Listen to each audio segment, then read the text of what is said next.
Hi guys, അസ്സലാമു അലൈക്കും. ഇന്നത്തെ വീഡിയോയിൽ നമ്മൾ തയ്യാറാക്കാൻ പോകുന്നത് നമ്മുടെ നാട്ടിൽ സ്വാഭാവികമായി ലഭിക്കുന്ന മുക്കുറ്റി ഉപയോഗിച്ചുള്ള പരമ്പരാഗത മുക്കുറ്റി ലേഹ്യമാണ്. പഴമക്കാർ ഏറെ പ്രാധാന്യം നൽകിയിരിക്കുന്ന ഒരു മനോഹരമായ തയ്യാറാക്കൽ. ഇതാ മുക്കുറ്റി ചെടി. ചെറിയ മഞ്ഞപ്പൂക്കളും മനോഹരമായ ഇലകളുമുള്ള ഈ ചെടി നമ്മുടെ പറമ്പുകളിലും വഴിയോരങ്ങളിലും സ്വാഭാവികമായി വളരാറുണ്ട്.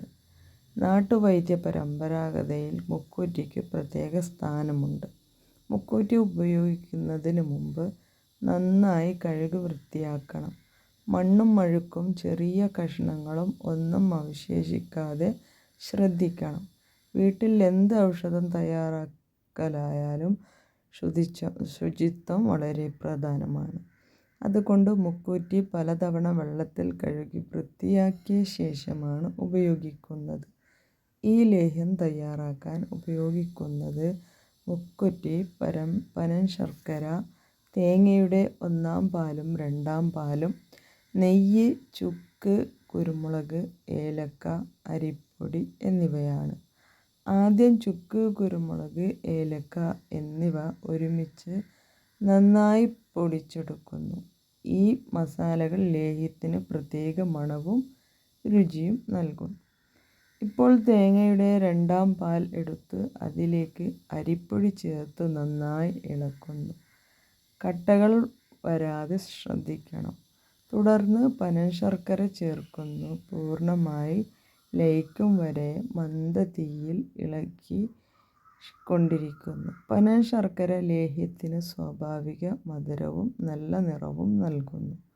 ഇപ്പോൾ വൃത്തിയാക്കി വെച്ചിരിക്കുന്ന മുക്കുറ്റി ചേർക്കുന്നു. മന്ദതീയിൽ പതുക്കെ ഇളക്കി വേവിക്കണം. ഈ ഘട്ടത്തിൽ ക്ഷമ വളരെ പ്രധാനമാണ്. കുറച്ച് സമയം കഴിഞ്ഞാൽ മിശ്രിതം പതുക്കെ കട്ടിയാകാൻ തുടങ്ങും. 1/4 പാൽ ചേർക്കുന്നു. ഇതാണ് ലേഹ്യത്തിൽ മൃദുവായ ടെക്സ്ചർ നൽകുന്നത്. അവസാനമായി അല്പം നെയ്യ് ചേർത്ത് വീണ്ടും നന്നായി ഇളക്കുന്നു. നെയ്യ് ചേർക്കുമ്പോൾ ലേഹ്യത്തിന് നല്ല തിളക്കവും മൃദുത്വവും ലഭിക്കും.